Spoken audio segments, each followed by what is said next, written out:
Rafka melihat seorang wanita cantik yang tampak marah melangkah cepat ke arahnya. "Kau tahu berapa harga waktu di gedung ini?" tanya Kirana tajam, tanpa basa-basi. Rafka terkejut, mencoba menjelaskan dengan sopan. Tapi tiba-tiba, Kirana dengan cepat meraih dan membalikan gelas tersebut. Kopi mocha yang mahal itu tumpah, membasahi wajah dan rambutnya. Penghinaan itu telah terjadi, tapi mereka berdua tidak tahu bahwa sebentar lagi suatu kejadian akan menjadi panggung yang membalikan segalanya. Halo para penonton, dimanapun kalian berada, semoga selalu dalam keadaan baik dan sehat ya. Terima kasih sudah klik video ini, dan jangan lupa tulis di kolom komentar kalian sedang mendengarkan dari kota mana saja. Sekarang, mari kita mulai ceritanya. Lampu neon yang dingin di stasiun Manggarai tidak pernah terasa ramah. Tetapi bagi Rafka, ini adalah pintu gerbang menuju kehidupannya yang baru. Rafka baru saja menamatkan kuliahnya sebagai insinyur terbaik, namun kini ia memilih mengenakan jaket kurir yang sudah memudar warnanya, helm standar, dan backpack tebal. Di balik seragam itu, ia menyembunyikan bukan hanya ijazah cum laude-nya, tetapi juga nama besar keluarga wiryawan yang seharusnya ia pimpin. Ia sedang lari dari ekspektasi bisnis ayahnya yang keras dan dari cengkeraman pamannya yang licik yang kini menguasai perusahaan. Pukul 7 pagi, Rafka menghirup udara ibu kota yang pekat. Ia memegang ponsel bututnya, notifikasi order pertamanya hari ini masuk. Sebuah dokumen penting harus diantar ke kawasan Sudirman. Setidaknya, di jalanan ini aku tidak perlu berpura-pura, gumamnya pelan sambil memoles kaca helmnya yang sedikit berdebu. Di sisi kota yang jauh berbeda, di lantai 35 gedung pencakar langit yang mengilap, Kirana baru saja tiba.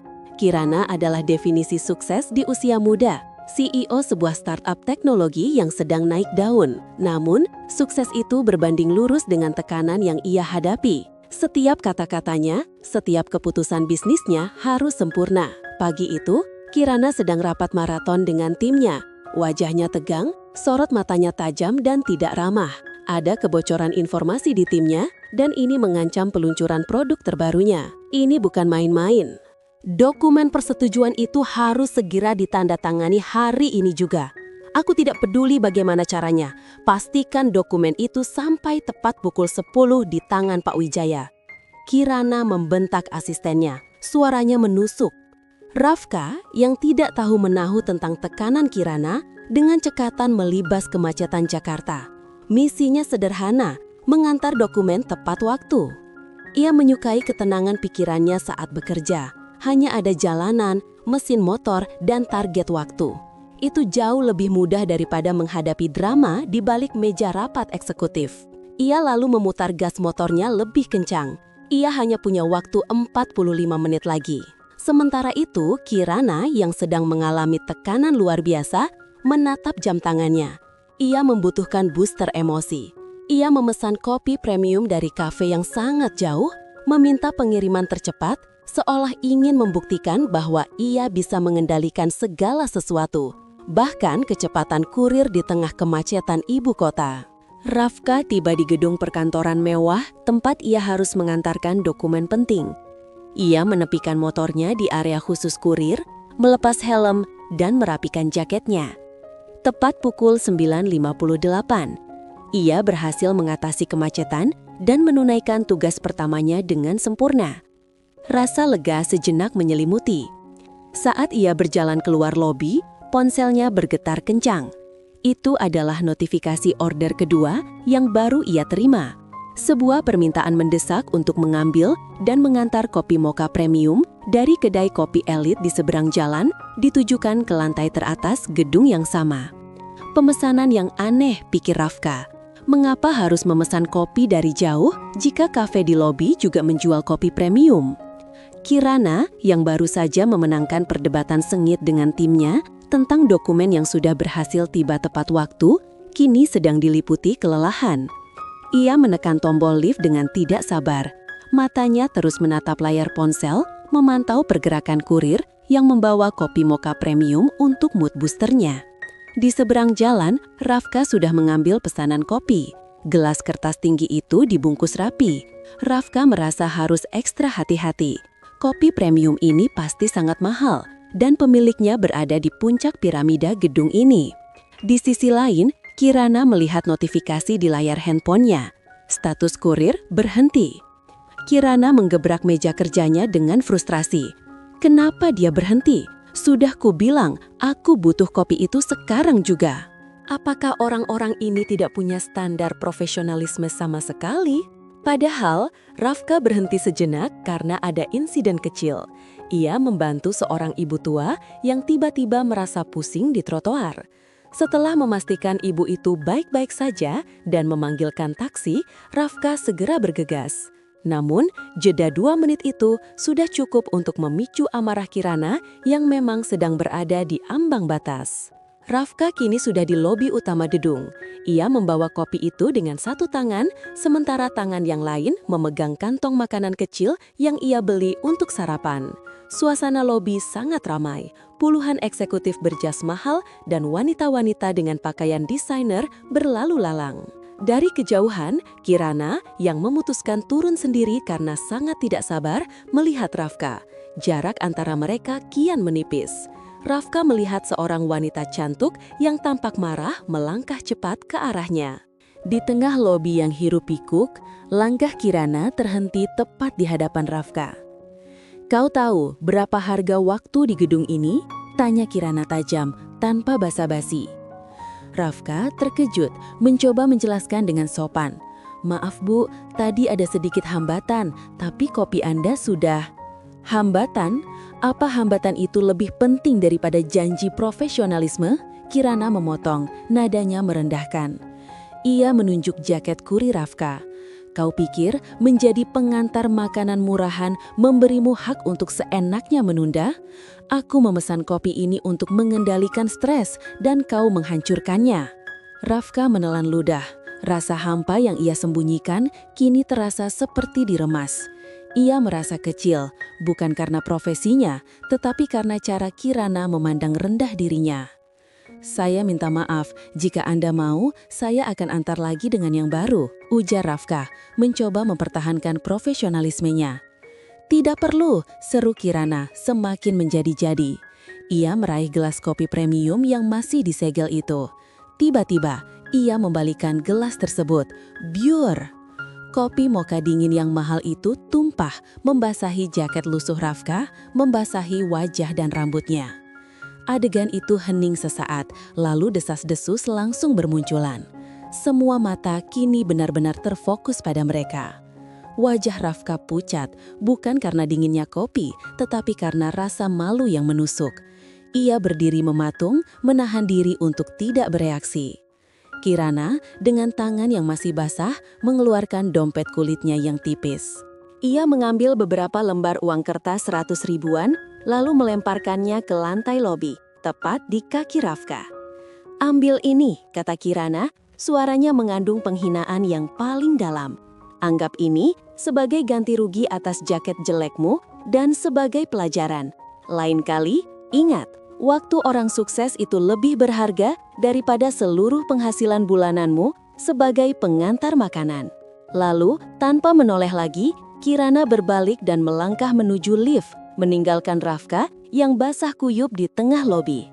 Di lantai marmer, uang Kirana berserakan, dan Rafka, sang insinyur cerdas yang sedang bersembunyi, hanya bisa menatap sepatu botnya yang basah, berusaha mati-matian menahan air mata yang mendesak keluar karena merasa profesinya telah diinjak-injak dengan cara yang sangat menyakitkan. Seorang karyawan yang terkejut dengan tindakan Kirana, diam-diam mengeluarkan ponselnya dan merekam adegan Rafka yang tertunduk di antara uang berserakan itu.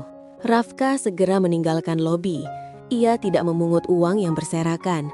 Dengan langkah cepat, ia berjalan ke tempat motornya, wajahnya masih terasa dingin dan lengket sisa kopi. Dia hanya ingin menghapus memori memalukan itu dan melanjutkan pekerjaannya.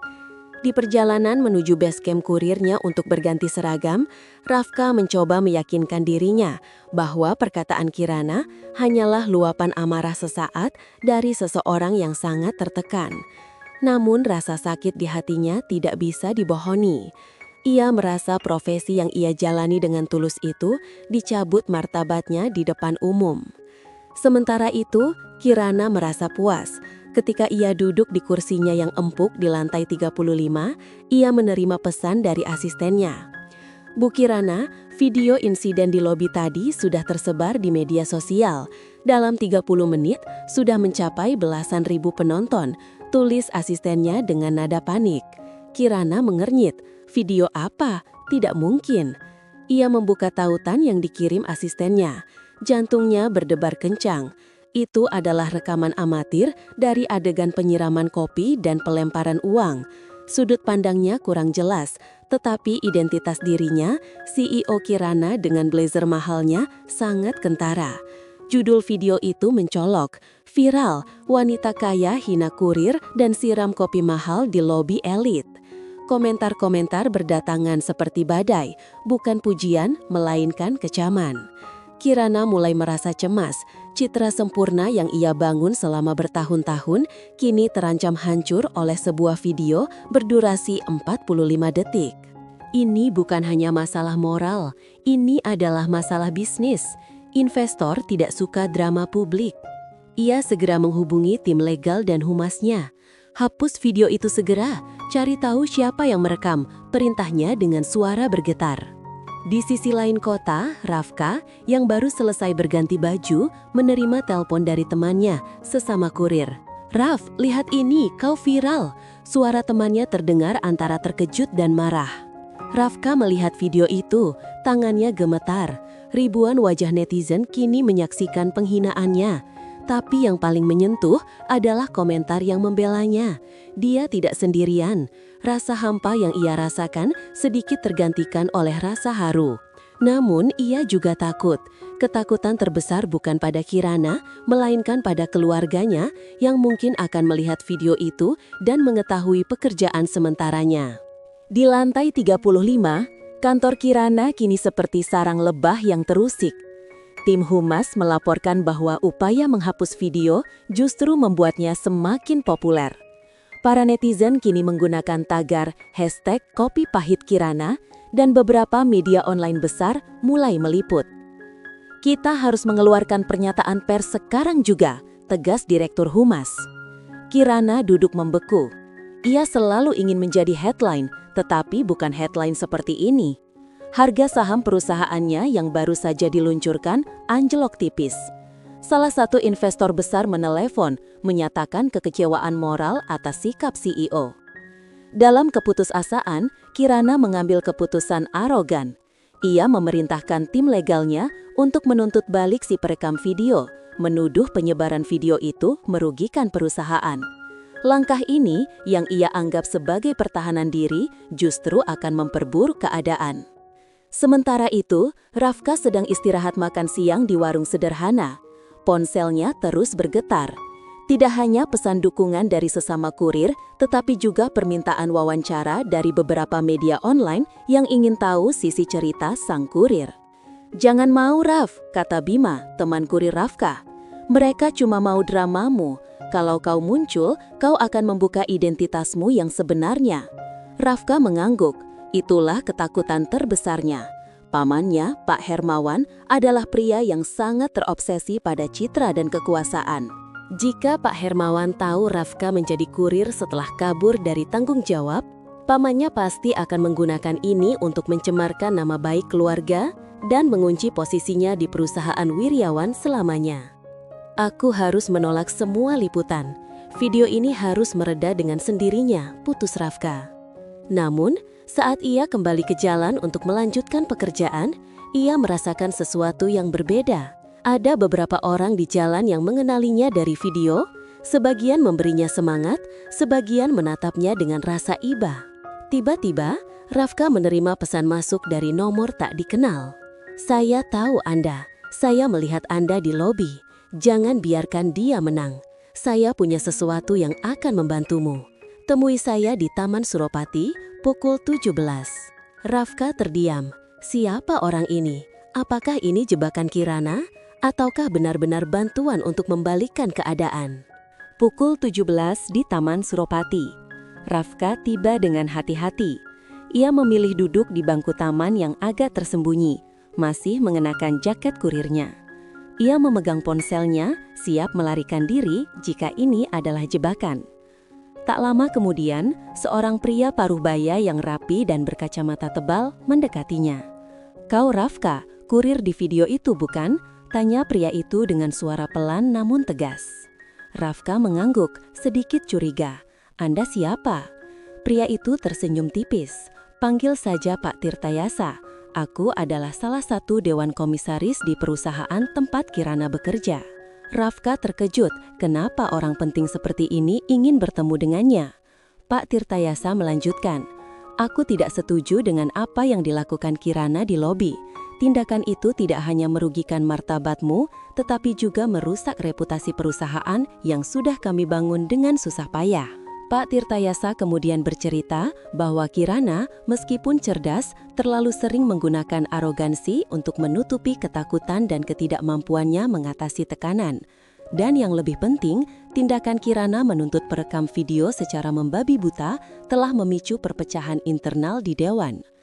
"Kami butuh satu hal darimu Rafka," ujar Pak Tirtayasa sambil menyerahkan sebuah amplop tebal. "Kami ingin kau membuat pernyataan resmi, bukan tentang identitas aslimu, itu rahasiamu, tapi tentang kejadian itu." Rafka membuka amplop itu. Di dalamnya ada draft surat pernyataan yang sudah disiapkan tim legal Pak Tirtayasa. Isinya menanggapi video viral itu dengan bijaksana, memaafkan Kirana, tetapi menekankan pentingnya menghargai setiap profesi. Di sana juga terdapat sejumlah uang tunai yang cukup besar sebagai kompensasi ketenangan batin. Jika kau menandatangani ini, badai media akan meredah, dan Kirana akan terpaksa mengakui kesalahannya demi kelangsungan perusahaan. Dengan begitu, kau menyelamatkan dirimu dari publikasi yang lebih luas, dan kau membantu kami menahan kesombongan Kirana, jelas Pak Tirtayasa. Rafka menatap draft surat itu dan uang tunai di amplop. Ini adalah jalan keluar yang aman baginya. Ia bisa menghentikan kegaduhan ini tanpa membuka rahasia tentang keluarga Wiryawan. "Aku tidak butuh uangnya, Pak," kata Rafka, mendorong amplop uang itu kembali. "Tapi aku akan menandatangani pernyataan itu, hanya dengan satu syarat." "Apa itu?" "Pastikan dia, Kirana, yang membacakan pernyataan maaf dan pengakuan kesalahan itu secara terbuka, bukan hanya sekedar dirilis tim humas. Jika dia melakukan itu, aku akan memaafkannya dengan tulus." Pak Tirtayasa tersenyum, terkesan dengan integritas Rafka. "Kesepakatan. Kau memberinya pelajaran, dan kau mendapatkan pengakuan martabat. Aku akan urus sisanya."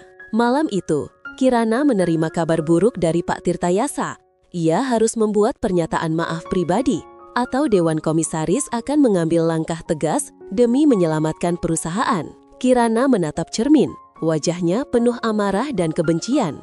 Meminta maaf, itu adalah kata yang paling ia benci. Pagi yang seharusnya cerah di markas startup Kirana terasa kelabu. Kirana duduk di ruang konferensi, dikelilingi timnya yang tampak tegang. Di hadapannya ada naskah permintaan maaf yang harus ia bacakan. "Aku tidak percaya aku harus melakukan ini," gerutu Kirana. Matanya menyiratkan penghinaan. "Aku harus tunduk pada permintaan seorang kurir?" "Bu Kirana," ujar Pak Tirtayasa melalui panggilan video, suaranya tenang namun bernada ancaman. "Ini bukan soal kurir itu, ini soal menjaga kepercayaan investor. Mereka melihat Anda arogan dan tidak stabil secara emosional. Pengakuan kesalahan ini adalah satu-satunya cara kita mengendalikan narasi." Kirana akhirnya menyerah, tetapi hatinya memberontak. Ia merasa Pak Tirtayasa dan Dewan telah mengkhianatinya. Ia setuju, tetapi dengan satu syarat, ia akan merekam video permintaan maaf itu sendiri tanpa kehadiran media. Ia ingin mengontrol visualisasi rasa malunya. Sore harinya, video permintaan maaf Kirana diunggah di kanal resmi perusahaannya. Kirana terlihat cantik dan profesional, tetapi matanya memancarkan kelelahan. "Saya, Kirana, secara tulus meminta maaf atas perilaku yang saya tunjukkan di lobi gedung tempo hari," ucapnya dengan nada yang terlalu datar. "Saya mengakui telah bertindak di luar batas profesional dan sangat menyayangkan kata-kata serta tindakan yang merendahkan martabat profesi apapun, khususnya jasa kurir yang sangat vital. Reaksi publik terbagi. Sebagian memuji langkah perusahaan dan menganggap Kirana sudah melakukan hal yang benar. Namun, banyak juga netizen yang merasakan keengganan dan kepalsuan dalam permintaan maaf itu. Rafka, yang sedang beristirahat, menonton video itu. Ia merasakan kekecewaan kecil. Ia tahu Kirana tidak sungguh-sungguh. Meskipun demikian, Rafka tetap menghormati perjanjian. Ia merilis story singkat di media sosialnya yang berisi kutipan dari surat pernyataan yang ia tanda tangani. Saya memaafkan dan berharap insiden ini menjadi pelajaran bagi kita semua tentang pentingnya empati dan menghargai pekerjaan orang lain. Setelah badai media mereda, Kirana seharusnya merasa lega. Namun, ia justru merasa makin terbebani. Perkataan Pak Tirtayasa tentang perlunya empati terus menghantuinya. Ia melihat kehidupannya yang sempurna tetapi terasa sangat kosong. Kirana memutuskan ia harus bertemu Rafka lagi, bukan untuk tuntutan perusahaan, tetapi untuk ketenangan batinnya sendiri. Ia harus meminta maaf yang sebenarnya secara pribadi. Cari tahu identitas lengkap kurir itu, perintah Kirana pada asisten pribadinya. Aku butuh alamatnya, nomor teleponnya, dan platform tempat dia bekerja. Asisten Kirana yang awalnya merasa aneh dengan permintaan bosnya mulai melakukan investigasi. Namun, identitas Rafka sangat sulit ditemukan. Rafka menggunakan nama samaran di aplikasi kurir, nomornya terdaftar atas nama agensi, dan alamat yang tertera adalah alamat basecamp umum. Di sisi lain, kehidupan Rafka kembali normal. Ia bekerja seperti biasa, meskipun kini beberapa temannya menjulukinya kurir selebritas. Ia sudah merasa lega karena ancaman terbukanya identitas sudah berhasil ia hindari. Namun, ia tidak tahu bahwa rasa penasaran Kirana tidak akan berhenti begitu saja. Suatu sore, saat Rafka sedang menunggu order di sebuah persimpangan, ia melihat sebuah mobil mewah berwarna hitam berhenti di dekatnya. Jendelanya terbuka. "Rafka?" panggil sebuah suara wanita yang langsung ia kenali. Suara yang dingin dan tajam kini terdengar sedikit ragu. Rafka terkejut. Kirana keluar dari mobil. Ia membawa sebuah kotak kecil yang tampak elegan. Beberapa pasang mata di persimpangan mulai menoleh, mengenali wajah CEO yang sempat viral itu. "Aku butuh bicara denganmu, 5 menit saja. Ini penting," kata Kirana. Suaranya lebih rendah dari biasanya. Rafka ragu. Ini adalah risiko besar. Tapi ia merasa takdir terus mendorongnya ke hadapan wanita ini. Kirana menyerahkan kotak itu. "Ini ganti rugi yang sebenarnya, jaket dan kopi baru yang lebih baik." Rafka membuka kotak itu sejenak. Isinya memang jaket kurir baru yang modelnya persis sama, namun tampak jauh lebih berkualitas. Dan sebuah voucher kopi. "Saya tidak butuh ini," kata Rafka, menutup kotak itu kembali dan menyodorkannya pada Kirana. "Yang saya butuhkan sudah saya dapatkan. Pengakuan Anda atas kesalahan itu sudah cukup bagi saya." Wajah Kirana menampakkan sedikit kekecewaan. Ia tidak menyangka penolakan yang begitu tulus. Sikap Rafka yang menolak kompensasi material justru semakin menampar arogansi Kirana. Ia menyadari pria di hadapannya ini benar-benar tidak tertarik pada uangnya. Aku minta maaf, bukan yang di video, tapi yang sekarang. Aku tahu, aku sangat kasar dan menyakitkan.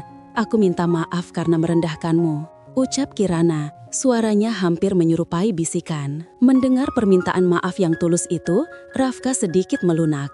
Ia menatap mata Kirana.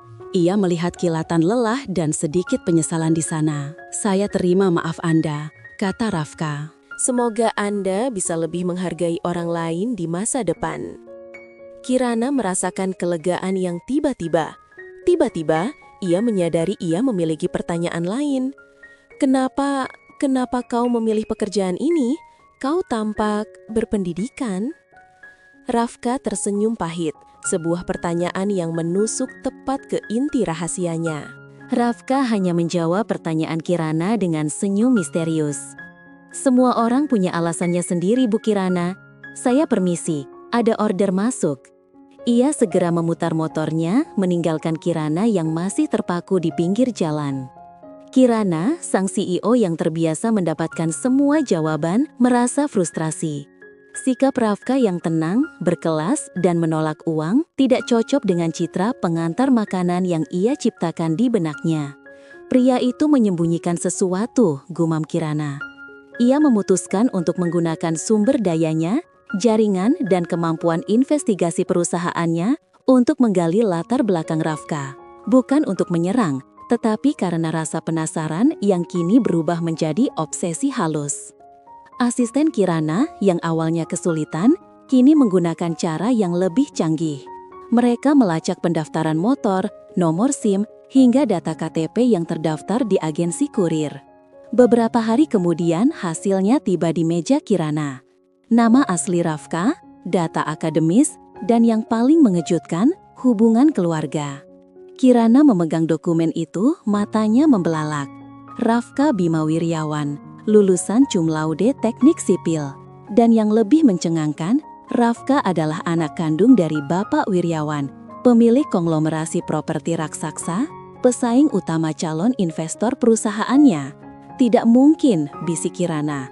Menyadari betapa bodoh dan sombongnya, ia telah mempermalukan pewaris tahta sebesar itu di depan umum.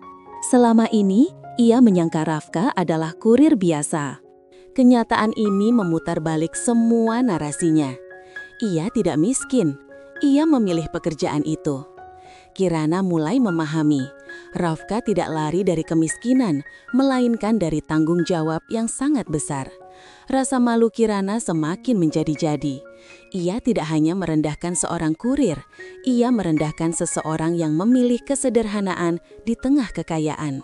Di sisi lain, Pak Hermawan, paman Rafka, yang memang memiliki mata-mata di setiap lini yang berhubungan dengan keponakannya, akhirnya menemukan celah. Ia menerima laporan tentang tracing identitas Rafka yang dilakukan oleh perusahaan Kirana. Mengapa CEO perusahaan teknologi itu tiba-tiba menyelidiki Rafka? Pak Hermawan segera menyadari bahwa video viral itu adalah kunci. Ia mulai mengumpulkan fakta dan menyiapkan rencana jahat, menggunakan skandal video itu dan profesi kurir Rafka untuk mencemarkan nama baik Rafka, membuktikan bahwa ia tidak waras dan tidak layak memimpin perusahaan keluarga. Rafka yang sedang menikmati ketenangan relatif mulai merasakan ada yang aneh. Ia melihat mobil hitam Kirana beberapa kali melintas di sekitar base camp-nya. Ia juga menerima telepon aneh dari nomor tak dikenal yang menanyakan secara spesifik tentang latar belakang pendidikannya. Ia menyadari rahasia yang ia jaga dengan susah payah kini terancam oleh dua pihak, rasa penasaran Kirana dan intrik gelap pamannya. Kirana tidak bisa tidur malam itu. Ia menatap data Rafka, pewaris Wiryawan yang ia permalukan karena terlambat mengantar kopi. Ia merasa harus memperbaiki kesalahannya, bukan karena ancaman bisnis, melainkan karena rasa hormat yang mendadak muncul pada Rafka. Ia berhasil melacak lokasi base camp kurir Rafka. Pagi-pagi sekali, sebelum jam sibuk, Kirana pergi ke sana. Ia meninggalkan mobil mewahnya agak jauh, lalu berjalan kaki, mengenakan pakaian yang sangat sederhana, jauh dari citra CEO. Ia menemukan Rafka sedang memeriksa mesin motornya. "Rafka?" panggil Kirana, suaranya pelan. Rafka menoleh. Ia melihat Kirana yang tampak berbeda, seperti seseorang yang sedang mencari ketenangan, bukan mencari masalah. "Anda datang lagi, Bu Kirana?" tanya Rafka, nadanya kini lebih hati-hati. Kirana tidak menjawab, melainkan langsung pada intinya. "Aku sudah tahu siapa kamu, Rafka Bima Wiryawan, sarjana teknik sipil." Wajah Rafka langsung mengeras. Ia tahu ini hanya masalah waktu, tetapi mendengar Kirana menyebut nama lengkapnya membuatnya panik. "Bagaimana Anda tahu?" tuntut Rafka, suaranya tertahan. "Aku mencari tahu," jawab Kirana jujur, matanya menatap dalam. "Dan semakin aku tahu, semakin aku malu dengan apa yang kulakukan padamu di lobi. Aku merendahkanmu karena mengira kau hanya seorang kurir miskin, padahal kau adalah orang yang memilih kesederhanaan, sementara aku adalah orang yang terperangkap dalam kepalsuan." Kirana mendekat. Ia tidak lagi sombong, ia tampak rapuh. Aku tidak akan membocorkan rahasiamu, Rafka. Tapi, aku ingin memberitahumu, ada seseorang yang juga mencarimu. Dia tahu tentang video itu dan mencoba menghubungkanmu dengan skandal di perusahaan keluargamu. Rafka memucat. Ia tahu siapa yang dimaksud Kirana. Pamannya, Hermawan. Pamanmu akan menggunakan video itu untuk membuktikan bahwa kau tidak serius, bahkan tidak layak mengurus perusahaan karena kau lebih memilih profesi ini, lanjut Kirana. Aku tahu karena aku pernah berhadapan dengan orang seperti itu di dunia bisnis, mereka kejam. Rafka terdiam. Ia menghabiskan waktu berbulan-bulan untuk bersembunyi, dan kini rahasianya terancam menjadi senjata yang mematikan. Ironisnya, orang yang dulu menghinanya kini menjadi orang yang memperingatkannya. "Kenapa Anda memberitahu saya?" tanya Rafka penuh keraguan. Kirana menunduk. "Aku tidak ingin menjadi penyebab penderitaanmu yang lebih besar. Aku sudah merusak martabatmu sekali. Aku tidak ingin merusak masa depanmu juga. Aku benar-benar menyesal, Rafka.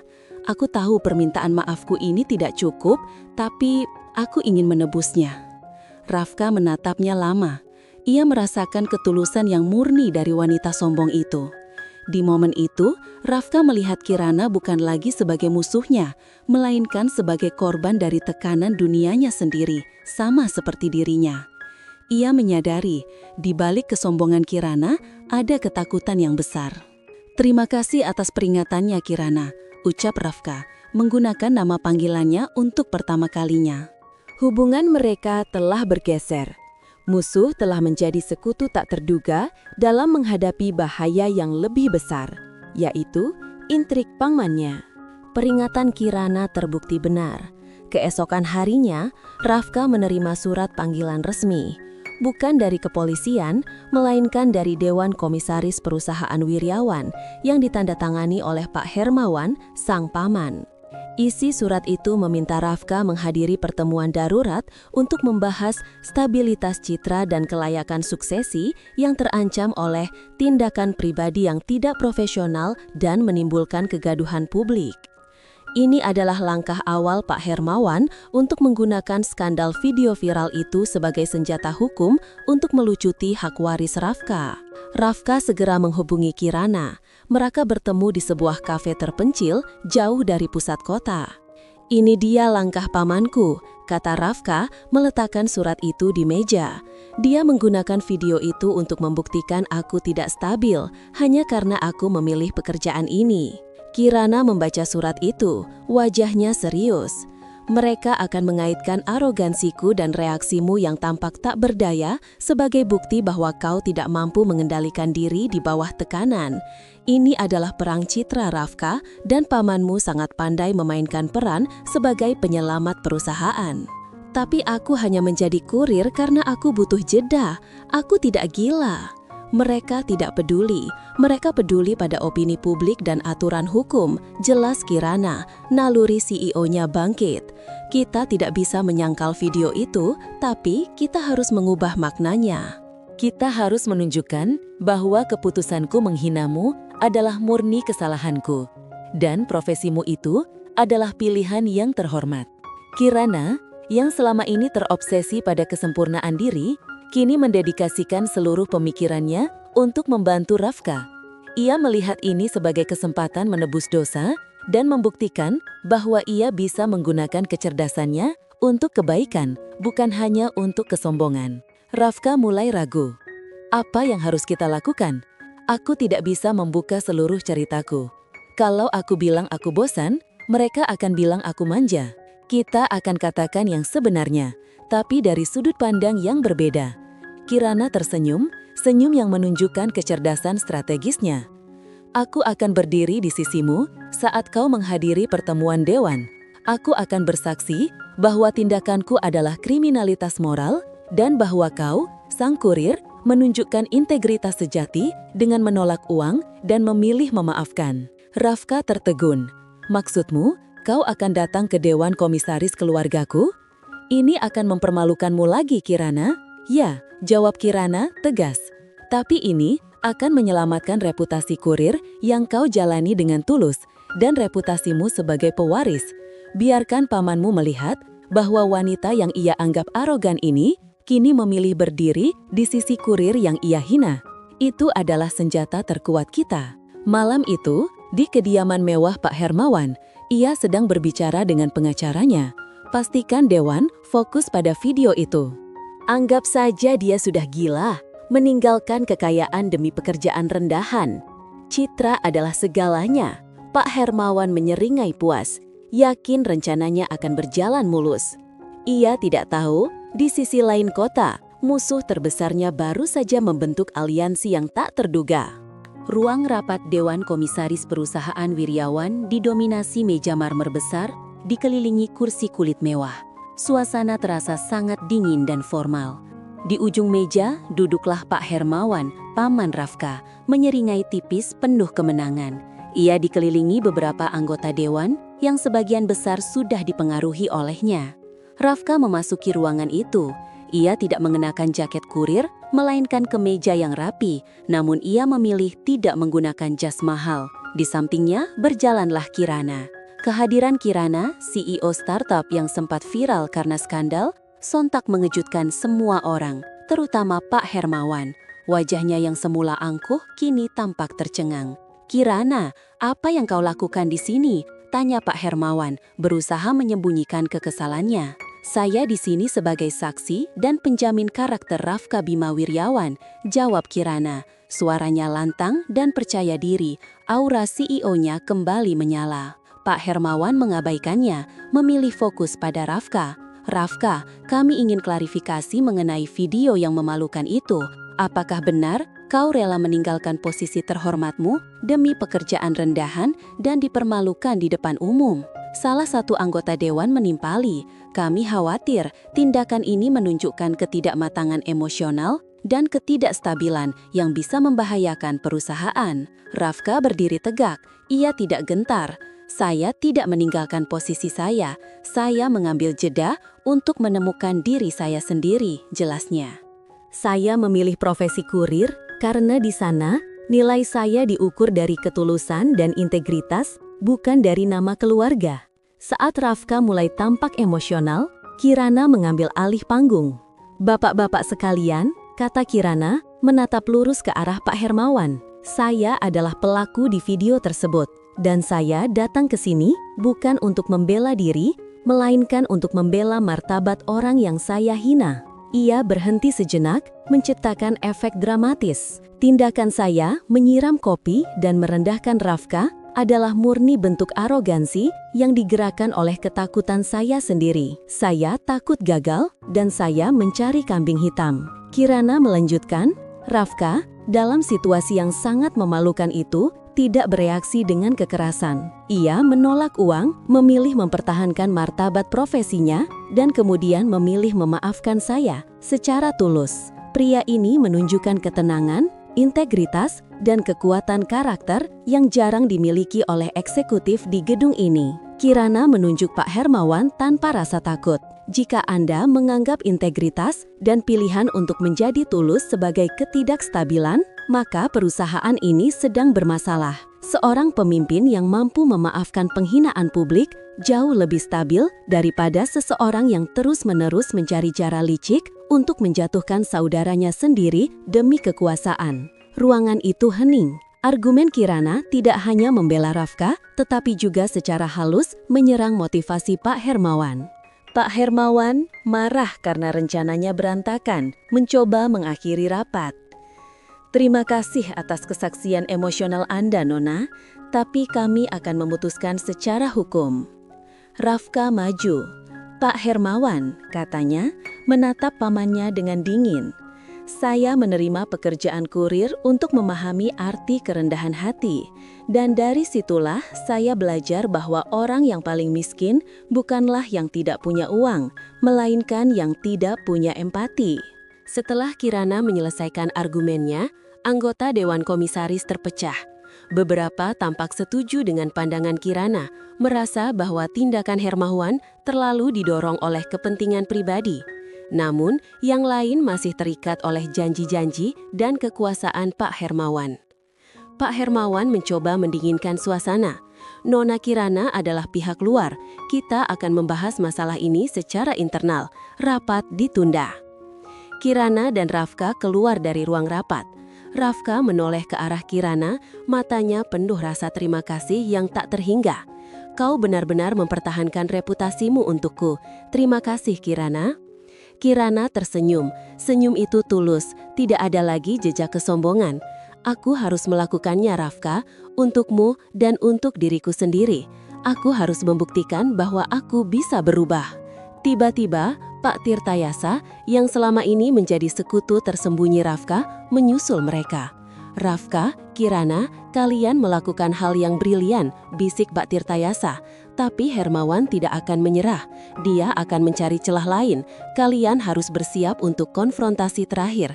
Dia akan mengklaim bahwa hubungan kalian sekarang adalah kolusi untuk menjatuhkannya.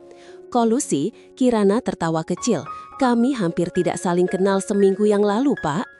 Itulah yang akan ia putarbalikan. Jadi, kalian harus membalikkan putarbalikan itu, saran Pak Tirtayasa. Rafka, kau harus segera membuktikan bahwa kau siap memimpin, bukan dengan jaket kurir, tapi dengan proposal nyata. Gunakan semua yang kau pelajari di teknik sipil. Peringatan itu terasa sangat mendesak. Rafka menyadari ia harus segera keluar dari zona nyaman kurir dan kembali menghadapi takdirnya sebagai pewaris. Namun, ia tidak mau kembali menjadi insinyur sombong yang sama seperti dirinya sebelum memutuskan menjadi kurir. Malam itu, Kirana mengundang Rafka ke kantornya, lantai 35. Bukan sebagai CEO dan kurir, melainkan sebagai partner strategi. Di balik jendela kaca yang menampilkan pemandangan kelap-kelip lampu kota, mereka mulai merencanakan langkah selanjutnya. Kirana, dengan keahliannya di bidang strategi bisnis, membantu Rafka menyusun visi perusahaan wiryawan yang baru, perusahaan yang mengedepankan empati sosial dan menghargai kerja keras di level paling dasar, terinspirasi dari pengalaman Rafka sebagai kurir. Saat mereka bekerja, suasana canggung yang dulu ada kini digantikan oleh rasa kagum. Kirana mengagumi idealisme Rafka. Rafka mengagumi kecerdasan dan fokus Kirana. Tiba-tiba, Kirana menatap Rafka. Aku tidak pernah meminta maaf secara pantas untuk kopi yang tumpah, katanya. Rafka tersenyum. Kau sudah membelaku di ruang dewan, itu lebih berharga daripada 1000 kopi premium. Tidak, Kirana menggeleng, mengambil sebuah gelas di mejanya. Ini harus diselesaikan. Ia kemudian mengisi gelas itu dengan air putih dingin, lalu menuangkannya perlahan ke atas kepala Rafka. Aku membatalkan penghinaan itu. Aku mengakui, aku pantas mendapat malu yang sama, ucap Kirana. Rafka terkejut. Air dingin itu mengalir di wajahnya. Namun ia tidak marah, melainkan tertawa kecil. Itu adalah momen simbolis pelepasan masa lalu yang penuh arogansi dan rasa malu. Pak Hermawan, yang merasa terdesak oleh pembelaan Kirana, memutuskan untuk mengambil tindakan drastis. Ia menjadwalkan konferensi pers mendadak, mengundang semua media, dan mengumumkan bahwa ia akan secara resmi mengambil alih jabatan CEO perusahaan wiryawan dengan alasan bahwa Rafka tidak sehat mental karena video viral dan keterlibatannya dalam kolusi dengan Kirana. Konferensi pers itu digelar di aula besar, penuh dengan kamera dan jurnalis. Pak Hermawan berdiri di podium, wajahnya tegas, penuh kemunafikan. Keputusan ini kami ambil demi menjaga citra perusahaan dari ulah pribadi yang tidak bertanggung jawab, ujar Pak Hermawan sambil menampilkan frame video Kirana menyiram kopi di belakangnya. Saudara Rafka lebih memilih menjadi kurir, mempermalukan nama baik keluarga. Kami tidak bisa membiarkan pimpinan perusahaan utama kami dipertanyakan integritasnya oleh netizen. Tepat saat Pak Hermawan hendak menandatangani dokumen pengambil alihan, pintu aula terbuka. Rafka dan Kirana melangkah masuk, berjalan dengan kepala tegak. Kirana tidak lagi mengenakan baju kasual. Ia mengenakan blazer yang elegan dan Rafka mengenakan setelan jas yang menunjukkan sisi kepemimpinannya meskipun ia tetap membawa helm kurirnya di tangan. Rafka langsung menuju podium menginterupsi pidato pamannya. Saya meminta waktu. Ini adalah masalah keluarga dan juga masalah publik, ujar Rafka meminta perhatian media. Pak Hermawan mencoba protes. "Kau tidak berhak di sini, Rafka. Kau bukan lagi bagian dari Wiryawan." "Saya adalah Wiryawan, Paman," balas Rafka dengan tenang. "Dan saya datang bukan untuk membela diri atas pekerjaan kurir saya, melainkan untuk membuktikan bahwa pengalaman itu membuat saya menjadi pemimpin yang lebih baik." Rafka kemudian mengeluarkan sebuah presentasi yang telah ia dan Kirana siapkan. Ia memaparkan visi barunya untuk perusahaan Wiryawan, fokus pada pembangunan perumahan yang layak bagi pekerja kasar dan kurir, serta menerapkan sistem reward yang adil bagi kontraktor tingkat rendah. "Saya mempelajari ini bukan dari buku, Paman," kata Rafka, menunjuk helm kurirnya. "Saya mempelajari empati ini dari jalanan. Saya tahu bagaimana rasanya diinjak-injak. Saya tahu bagaimana rasanya jika pekerjaan keras tidak dihargai." Lalu, Kirana melangkah maju. "Saya di sini untuk bersaksi," ucapnya tegas. "Tindakan saya menghina Rafka adalah kesalahan terburuk dalam karir saya. Dan sejak saat itu, saya belajar bahwa seorang pemimpin yang sejati adalah dia yang mampu merendahkan hati, bukan merendahkan orang lain." Kirana menatap kamera dan membuat pengumuman yang mengejutkan. "Mulai hari ini, perusahaan teknologi saya akan berinvestasi penuh dalam proyek sosial Rafka. Saya percaya pada kepemimpinannya yang lahir dari kerendahan hati." Jika Anda menganggapnya gila, berarti Anda menganggap kerendahan hati sebagai kegilaan. Rafka mengakhiri presentasinya dengan kalimat yang menusuk. "Anda, Paman, mencoba menggunakan rasa malu saya untuk kekuasaan Anda.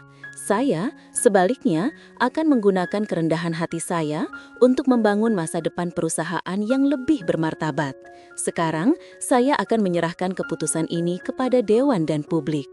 Adegan berakhir dengan para jurnalis yang mengerubungi Rafka dan Kirana, mengabaikan Pak Hermawan yang wajahnya pias, terpojok oleh aliansi tak terduga yang ia ciptakan sendiri.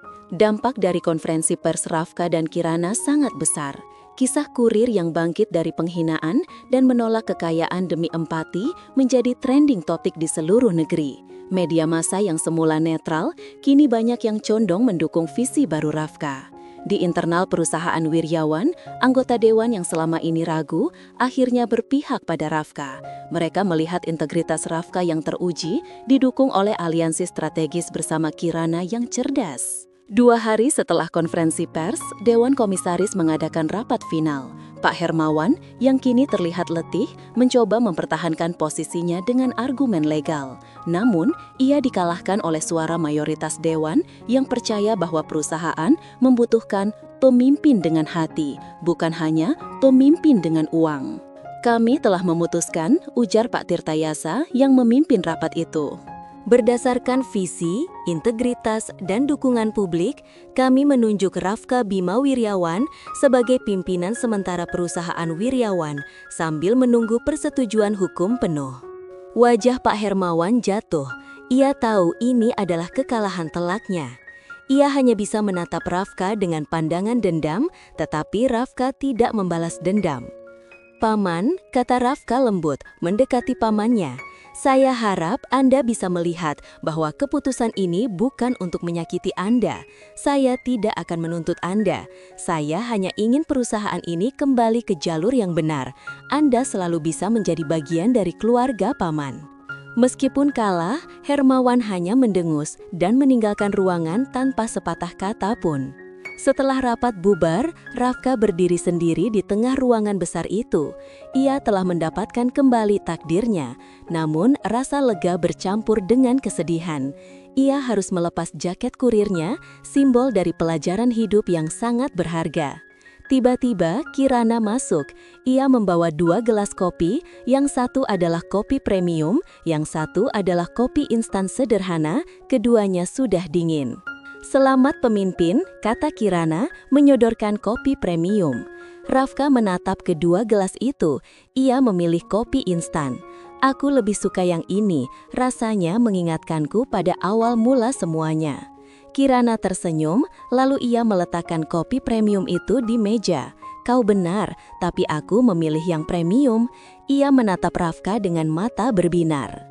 "Sekarang, kita berdua bisa sama-sama berada di puncak, tanpa harus saling merendahkan." Mulai saat itu, Rafka resmi menjadi pimpinan sementara Wiryawan. Ia menunjuk Kirana sebagai konsultan strategi utamanya untuk proyek perumahan sosial yang terinspirasi dari pengalamannya sebagai kurir. Beralih dari jaket kurir ke setelan jas adalah adaptasi besar bagi Rafka. Namun, pengalaman di jalanan membuatnya menjadi pemimpin yang berbeda. Ia membawa ide-ide radikal ke dalam ruang rapat, memastikan setiap proyek pembangunan Wiryawan selalu menyertakan program sosial. Proyek perdana Rafka adalah perumahan kesejahteraan kurir yang didesain dengan konsep hunian layak bagi para pekerja harian. Kirana sebagai konsultan strategis mendedikasikan seluruh waktu dan kecerdasannya untuk proyek ini, memanfaatkan jaringan bisnisnya untuk menarik dukungan finansial dan teknologi. "Aku tidak pernah sebahagia ini, Raf," ujar Kirana suatu sore saat mereka meninjau lokasi pembangunan. Kirana mengenakan helm proyek dan wajahnya dipenuhi keringat, namun ia tampak bersemangat. "Dulu, aku hanya membangun aplikasi untuk orang kaya. Sekarang, aku membangun fondasi untuk kehidupan yang layak." Rafka tersenyum, mengagumi perubahan tulus Kirana. "Kau melakukan ini dengan hati, Kirana. Dulu, kau hanya menggunakan logika dan ambisi. Aku senang kau bisa menyingkirkan kesempurnaan dan memilih ketulusan." Namun, bekerja berdampingan setiap hari menimbulkan komplikasi baru, perasaan. Saat mereka harus berdebat sengit mengenai anggaran material, perdebatan itu selalu berakhir dengan tawa dan saling menghargai. Mereka berdua menyadari bahwa mereka saling melengkapi. Raf memberikan hati dan empati yang selama ini hilang dari Kirana.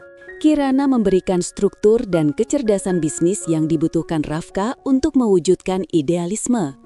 Suatu malam, saat mereka lembur di kantor, mereka menemukan replika kecil dari helm kurir Rafka yang terbuat dari resin di meja Kirana.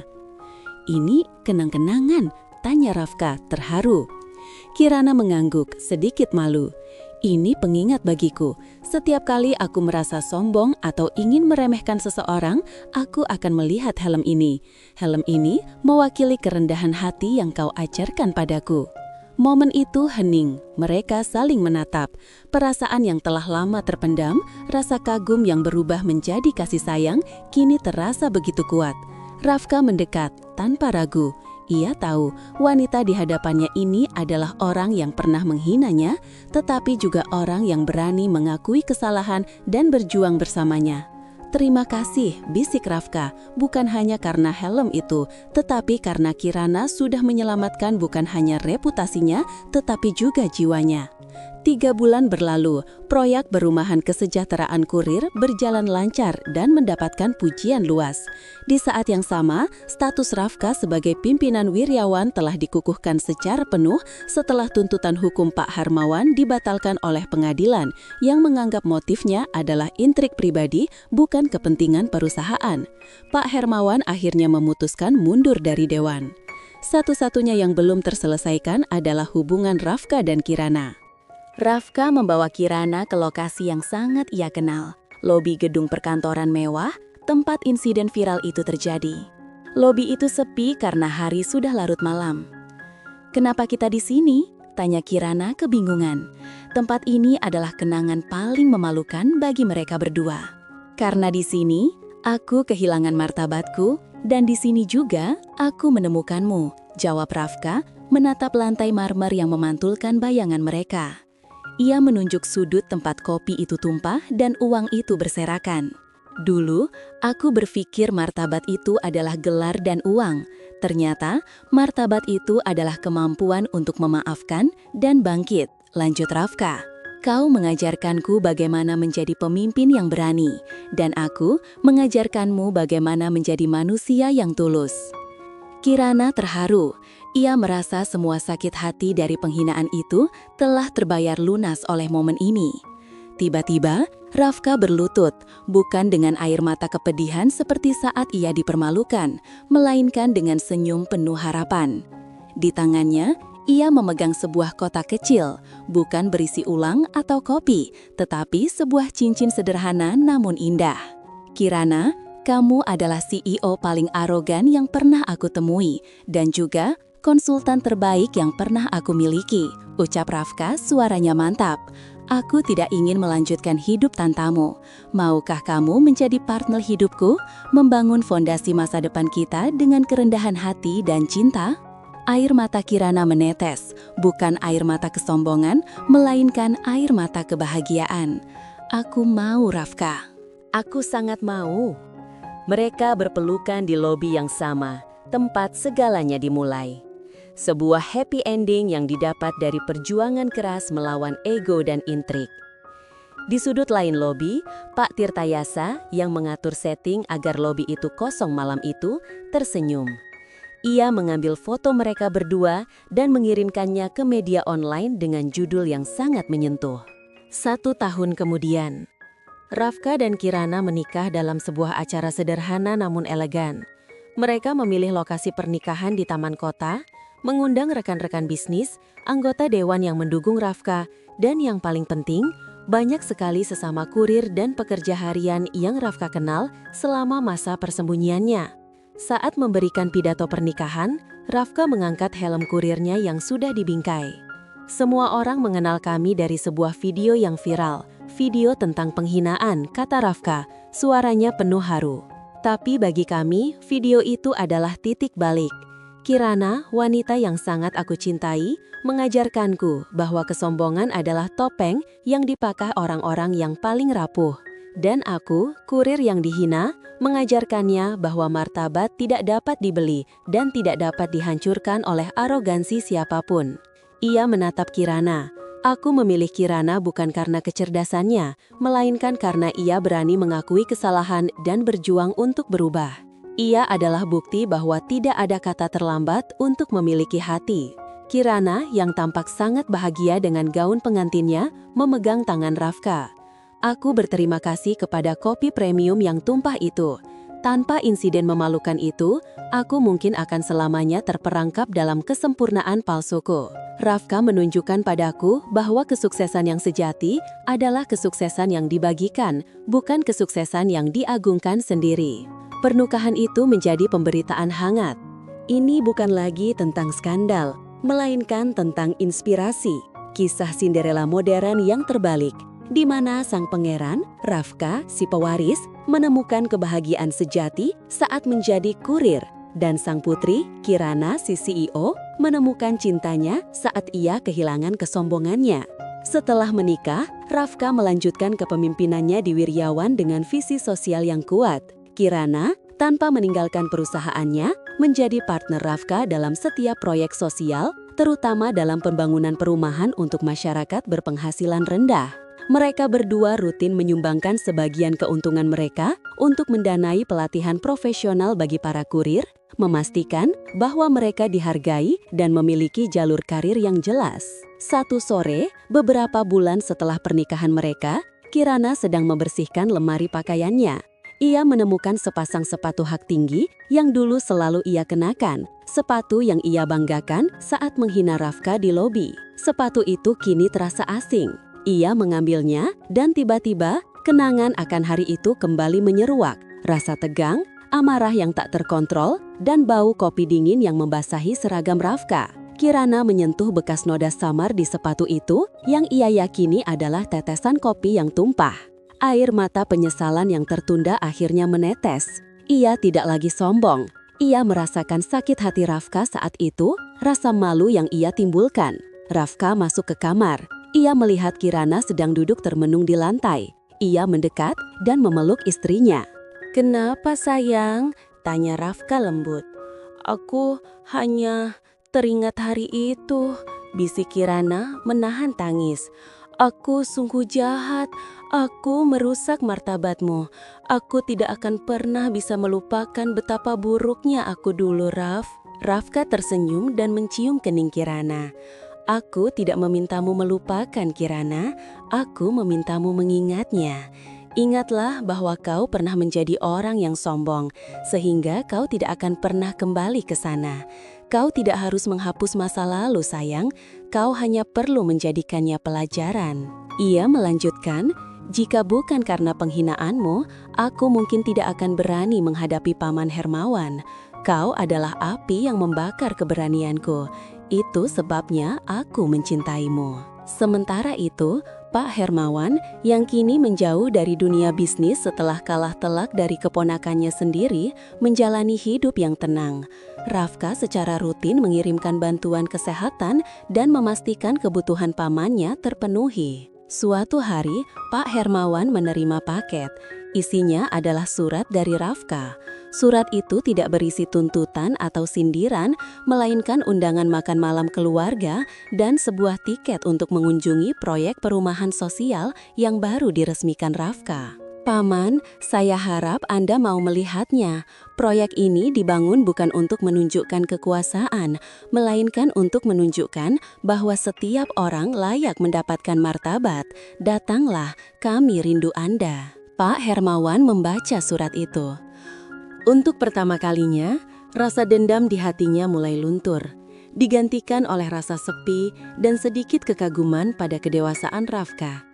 Ia menyadari keponakannya tidak hanya berhasil mengambil alih perusahaan, tetapi juga berhasil mengambil alih hati seluruh keluarga dan masyarakat. 5 tahun berlalu, perusahaan Wiryawan di bawah kepemimpinan Rafka dan konsultan strategi Kirana telah berkembang pesat, menjadi pelopor dalam pembangunan properti yang berkelanjutan dan berfokus pada kesejahteraan sosial. Mereka tidak hanya membangun gedung pencakar langit, tetapi juga membangun komunitas. Proyek perumahan sosial mereka yang dinamai Kompleks Martabat menjadi model nasional. Di pintu masuk kompleks itu terpampang plakat sederhana yang bertuliskan, dibangun dengan kerendahan hati, dikelola dengan empati. Rafka dan Kirana, yang kini sedang menanti kelahiran anak pertama mereka, sering mengunjungi Kompleks Martabat. Mereka menghabiskan waktu dengan para penghuninya, banyak di antaranya adalah mantan kurir dan pekerja harian yang kini memiliki rumah dan stabilitas. Suatu pagi, saat mereka berjalan di taman kompleks, Rafka melihat seorang kurir muda sedang beristirahat, memegang helmnya. Rafka mendekat dan tersenyum. "Semangat kerjanya, Nak," sapa Rafka ramah. Kurir muda itu mengenali wajah Rafka, the CEO. "Terima kasih, Pak. Saya bangga bekerja. Apalagi sekarang saya punya rumah di sini. Kisah Bapak menginspirasi kami semua." Saat kurir itu pergi, Kirana menggenggam erat tangan Rafka. "Kau ingat, Raf, dulu aku akan melintasinya tanpa peduli, bahkan mungkin membentangnya karena menghalangi jalanku," kata Kirana. "Sekarang aku melihat mereka sebagai bagian dari kita." Rafka mengangguk. "Itu warisan terhebat dari video viral itu, sayang. Bukan harta atau kekuasaan yang kita dapatkan, tapi perubahan di hati kita." Mereka berdua menyadari bahwa drama yang pernah terjadi di lobi gedung mewah itu telah membawa mereka pada tujuan hidup yang sebenarnya. Video viral yang seharusnya menghancurkan justru menyatukan mereka dan memberikan makna yang mendalam. Mereka belajar bahwa martabat tidak tergantung pada jenis seragam yang dikenakan, melainkan pada kebaikan yang dilakukan. Akhir cerita ini tidak hanya tentang Rafka dan Kirana yang hidup bahagia sebagai suami istri, tetapi tentang pesan universal yang mereka tanamkan melalui pekerjaan mereka. Bahwa setiap profesi, sekecil apapun, memiliki martabat, dan bahwa kesombongan akan selalu menemukan karma terberatnya dalam bentuk penyesalan yang tulus. Mereka berdua berjalan menjauh, bayangan mereka menyatu di bawah sinar matahari. Kisah mereka akan terus menginspirasi banyak orang, sebuah dongeng modern tentang bagaimana kopi yang tumpah, uang yang dihamburkan, dan penghinaan yang menyakitkan justru menjadi fondasi bagi cinta sejati dan kepemimpinan yang berempati. Rafka melihat seorang wanita